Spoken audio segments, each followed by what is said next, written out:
Coucou, bienvenue dans ma nouvelle vidéo, je suis Nadia de la chaîne Ranger Changer, je suis coach en rangement et j'ai deux passions dans la vie, l'organisation et le bordel, mais quand il est chez les autres. Dans cette vidéo, je vais parler des thèmes qui sont vraiment dans désencombrer sa vie, ranger, changer sa vie et je vais aborder le thème du syndrome de Wonder Woman. Alors, je ne sais pas si ça te parle, dans une précédente vidéo, j'ai parlé du fait que je me suis sentie très fatiguée en cette fin d'année. Je le suis encore et j'ai décidé de lever le pied pendant un mois, de moins travailler, de reporter des rendez-vous, etc. Et du coup, il m'est revenu cette idée du syndrome de Wonder Woman. Pourquoi je te dis ça? Parce que Wonder Woman, c'est un modèle pour moi. Je l'ai en sticker géant dans mon bureau. Sur la porte de ma chambre, au lieu qu'il y ait marqué mon prénom, mes enfants, il y a leur prénom sur la porte de leur chambre et moi sur la porte de ma chambre, il y a marqué Wonder Woman. Parce que j'adore le fait de me dire que je suis une super héroïne et que je pense d'ailleurs que toutes les femmes, vous êtes des Wonder Woman. J'aime beaucoup ça en me disant qu'on est tellement multicasquette, on est tellement multitâche que c'est vraiment une mission de super-héros. Donc j'ai toujours apprécié de me dire, depuis que je suis maman surtout, que je suis Wonder Woman, je m'imagine avec une cape invisible, etc. Donc ça c'est génial, c'est le bon côté des choses. Wonder Woman, elle sauve le monde, elle est toujours belle, elle est toujours pimpante, elle a toujours la pêche, elle sait toujours ce qu'il faut faire, elle trouve des solutions. C'est un petit peu ça que je vois dans Wonder Woman et puis surtout multicasquette quoi. La mère de famille, la businesswoman, l'amie. Bon, j'ai pas encore l'amante puisque je suis célibataire, mais ça viendra sûrement. Donc tout ça c'est génial, Wonder Woman c'est ma meilleure amie. Mais le corollaire, c'est que je me suis rendu compte récemment que Wonder Woman était aussi ma meilleure ennemie. Pourquoi? Parce qu'en fait, en mettant la barre là, ou en mettant la barre tout en haut qui sort du champ de la caméra, le problème, c'est que Wonder Woman, elle se repose pas, parce qu'elle n'a pas besoin, parce qu'elle est fictive. Elle se repose pas. En plus, bon, disons-le, elle a une culotte dégueulasse. Bon, il faut le dire, parce que sa culotte bleue dégueu, bon, c'est pas mon truc. Mais ça, c'était entre parenthèses. Mais en fait, le syndrome de Wonder Woman, qu'est-ce que ça veut dire? C'est vouloir mener tout de front, comme on le fait les femmes dans tous les pays du monde. En réalité, on porte le monde, donc on doit être excellente partout. On doit être parfaite partout. La société nous le demande. Nous le demandons, c'est-à-dire que la première personne qu'on doit satisfaire, c'est nous-mêmes. Et on se met des objectifs hyper hauts de perfection, de mère parfaite, de tout. Et le syndrome de Wonder Woman, c'est avoir l'impression de courir partout, d'essayer de tout faire bien et que finalement, on n'y arrive jamais. C'est normal de jamais y arriver, parce qu'à partir du moment où les objectifs qu'on se fixe sont irréalistes, Wonder Woman, elle ne peut pas y arriver. C'est comme si elle devait sauver à 45 endroits différents de la planète, elle devait aller sauver des gens en même temps. Même elle, Wonder Woman, elle n'y arriverait pas. Donc nous, on ne peut pas être et top au boulot et répondre à sa mère et s'occuper de ses enfants et s'occuper du repas de Noël et aller acheter des cadeaux et être pimpante et être mince et être épilée et avoir rentré du pognon et en plus sourire et être ravie de tout ça et ne rien demander à son mari quand il jette ses chaussettes par terre. Bon, t'as compris. Le syndrome de Wonder Woman, c'est ne pas réussir à tout faire et culpabiliser. Donc le problème, c'est que c'est une histoire sans fin. Parce qu'à partir du moment où on ne se dit pas « Bon, je suis ok, je veux plus être parfaite. Je dis à tout le monde autour que le monde ne tourne pas autour de moi, ils ont qu'à se débrouiller. » J'ai deux copines cette semaine qui se sont confiées à moi et qui ont dit à leur mari, à leurs gosses, à leurs parents, à leur belle-mère « Vous me saoulez !» Deux copines. Et qui leur ont dit « Je ne veux plus être le centre des choses, je ne veux plus que vous vous reposiez sur moi. » Par exemple, un mari qui est censé aller chercher son enfant au sport et que exceptionnellement il a autre chose, mais il ne l'a pas dit à sa femme et pour lui c'était logique qu'elle le savait, qu'elle allait chercher le gosse au sport. Ces choses-là, c'est pas possible. Wonder Woman, ça la tue et ça la fatigue. Donc, je pense que j'ai bien décrit le syndrome de Wonder Woman, ce que c'est. Si tu te reconnais dedans, tu me marques en commentaire. Alors, la chose qui est bien, que je trouve intéressante, c'est de confronter ce syndrome de Wonder Woman au féminisme et au néo-féminisme. Alors, moi, je suis féministe. Je considère que toutes les femmes devraient être féministes. Être féministe, c'est pas être contre les hommes. C'est juste espérer un jour, je vais pas dire une égalité entre les femmes et les hommes, mais en tout cas, espérer un jour une considération égale. Parce qu'une égalité, pour moi, c'est pas possible. L'égalité et l'équité sont pas possibles pour moi dans la relation homme-femme, pour plein de raisons. Déjà, parce que nous, on porte les enfants, ils les portent pas. Déjà. Donc forcément, les enfants, ils réclament plus maman. Forcément, on est plus fatigué parce qu'on a donné la vie. On a engendré des enfants. Donc voilà déjà la première raison pour laquelle pour moi c'est pas possible. Mais ensuite, ce qui est intéressant, c'est que j'ai lu plusieurs livres sur le féminisme, ça m'a beaucoup parlé. En fait, à la base, dans les années 60-70, on a voulu faire l'égalité homme-femme. Je pose ma petite fiche. L'égalité homme-femme, ça voulait dire les femmes sont comme les hommes, au niveau du travail, etc. Ok, ça partait d'un bon principe, on se disait les hommes ils font ça, les femmes elles peuvent faire pareil. Moi je l'ai fait quand j'étais célibataire, c'est-à-dire que j'avais des boulots hyper importants, je gagnais bien ma vie, je commençais à 7h30, je finissais à 20h, 21h, minuit, 2h du matin. Franchement, je kiffais.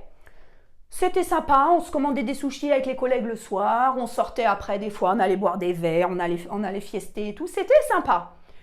Là, je pouvais considérer que j'avais une réelle égalité homme-femme, même si je pense que j'étais moins bien payée. Donc l'égalité, vite fait.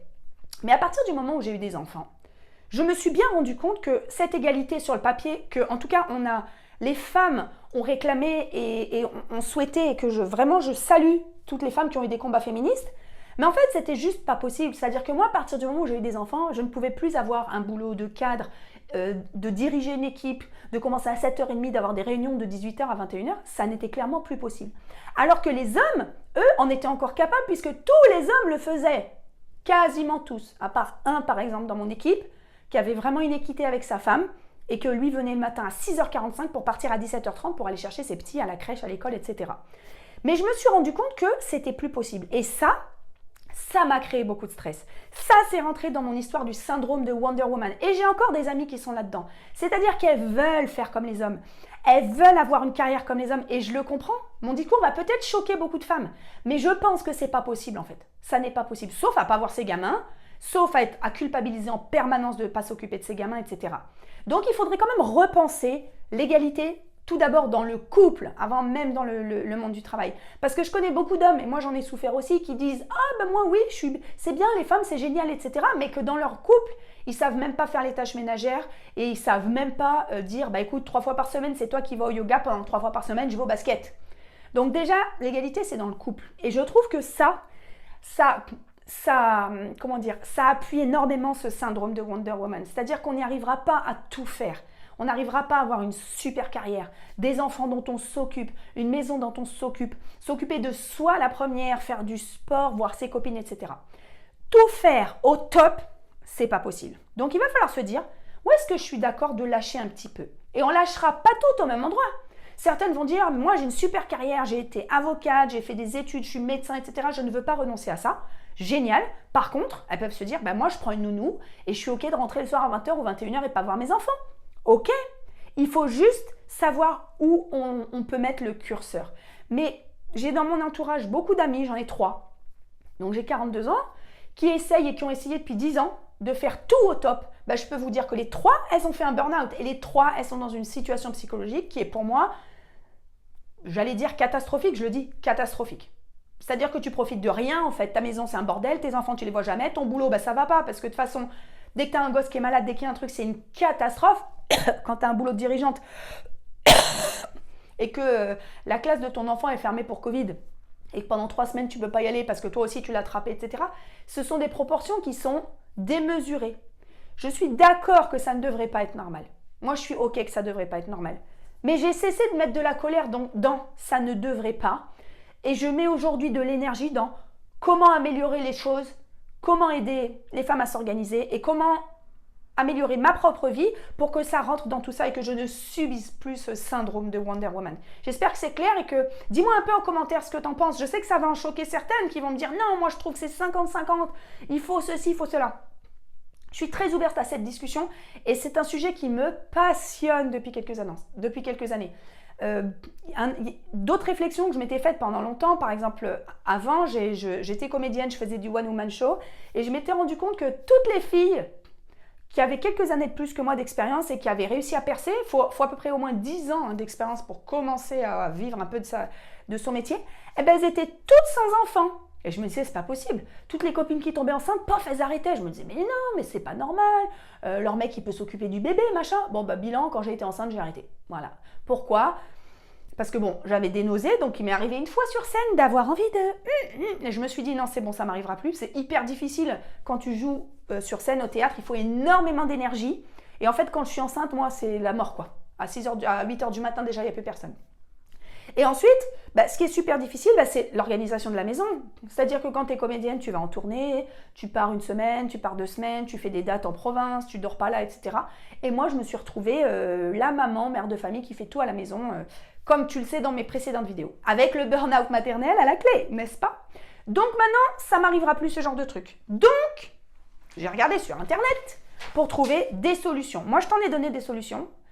Ma solution à moi, et le conseil que je peux donner, qui n'est pas applicable pour tout le monde, mais c'est déjà de réévaluer ses curseurs sur ce qu'on veut. C'est-à-dire, quelle est ta priorité? Ta priorité, si c'est tes enfants, tu fais en sorte que toute ta vie soit organisée autour de ta priorité. Si ta priorité, c'est ta carrière, c'est louable. Tu fais en sorte que tout soit organisé autour de ta carrière. Si ta priorité, c'est ton couple, moi j'ai une amie, sa priorité, c'est son couple, elle organise tout le reste en fonction de son couple. Mais il faut être consciente de quelles sont nos priorités. Donc, comment remédier au syndrome de Wonder Woman? Alors ça, c'est un peu les choses que j'ai trouvées sur Internet et puis je vais te dire ce que j'en pense. Alors première chose, dans beaucoup d'articles, j'ai vu « il faut prendre du temps pour soi ». Alors moi, j'adore les injonctions « il faut prendre du temps pour soi ». J'adore. Mais prendre du temps pour soi, ça demande d'avoir désencombré sa vie avant. Désencombrer sa vie. Tu le sais peut-être, je fais des conférences en ligne justement pour désencombrer sa vie. On commence par désencombrer sa maison et ensuite on désencombre sa vie entière. Parce que quand on a une vie à 100 à l'heure, où on court tout le temps et que Wonder Woman, elle a le mascara qui a coulé jusque-là, prendre du temps pour soi, ça n'existe même pas. On ne sait même pas ce que ça veut dire. Parce que quand on s'assoit, on est juste épuisé, on a envie de mourir ou d'aller au lit et de pleurer. Donc prendre du temps pour ça, vous êtes sympas les gars à tous marquer ça sur Internet, mais on fait comment en fait? D'accord? Donc si tu veux savoir comment faire, je reprends au mois de janvier mes conférences en ligne. Je t'explique comment j'ai fait moi. Ensuite, il faut diminuer sa charge mentale. Ça, c'est clair. Je suis entièrement d'accord. Donc, je te l'ai dit, tu priorises. Tu peux déléguer. Alors, pour diminuer sa charge mentale, il faut annuler des choses, en reporter ou alléger. Moi, par exemple, là, au mois de décembre, je me sens fatiguée. J'ai annulé des trucs. J'ai dit, écoute, je ne suis pas capable, je suis désolée. J'ai annulé un projet. J'ai dit, finalement, je me suis engagée, je me désengage. Mais j'ai été très honnête dans ma parole. Je suis fatiguée, je ne me sens pas, je n'y arriverai pas. Je n'arriverai pas à mobiliser cette énergie. Tu peux reporter. J'ai reporté des choses au mois de janvier. Donc j'avais des clientes que j'avais en coaching et tout. Je leur ai dit, elles ont très bien compris. J'ai dit, écoute, avant le 11 janvier, je ne fais plus rien, je suis trop fatiguée. Ok. Et alléger, c'est-à-dire quelque chose que tu devais faire, tu peux le faire moins. Par exemple, si tu dois t'occuper du repas de Noël, que tu t'étais dit, je fais une bûche maison, je fais le foie gras, je fais le machin, tu dis juste, toi t'apportes l'entrée, toi t'apportes le dessert et moi je fais les chips. Voilà, ça c'est allégé. Au final, le repas, il sera très bien quand même, mais c'est pas toi qui te sera tout tapé. Tu n'as aucune obligation de porter toute la charge mentale d'une famille, ton petit cercle ou ta famille avec tes parents, tes frères et sœurs, etc. Donc déléguer, moi je trouve que c'est un truc super bien, à la fois pour les repas, mais pour plein d'autres choses. Je te donne un exemple.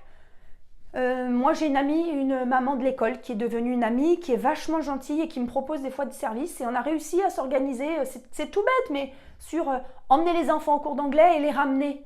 En fait ça m'a changé la vie. Elle, ça lui a changé la vie parce que moi je vais récupérer tous les enfants à la sortie de l'école, je les emmène au cours d'anglais et elle, ça lui permet de rester un peu plus longtemps au boulot, de faire sa paperasse. Et elle me les ramène. C'est génial, en fait c'est rien du tout.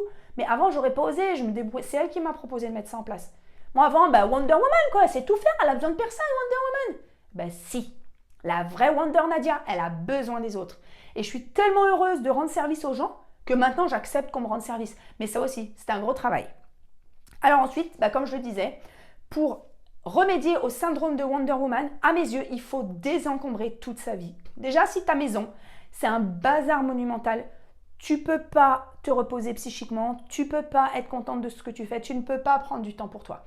Donc, il faut déjà commencer à analyser ton bazar et à commencer à désencombrer. Je ne dis pas ranger. Tu le sais peut-être, pour moi, ranger, c'est déplacer le bordel. Je ne suis pas d'accord. Fourrer des tiroirs et tout et mettre des choses dedans, c'est pas ranger. Il faut désencombrer.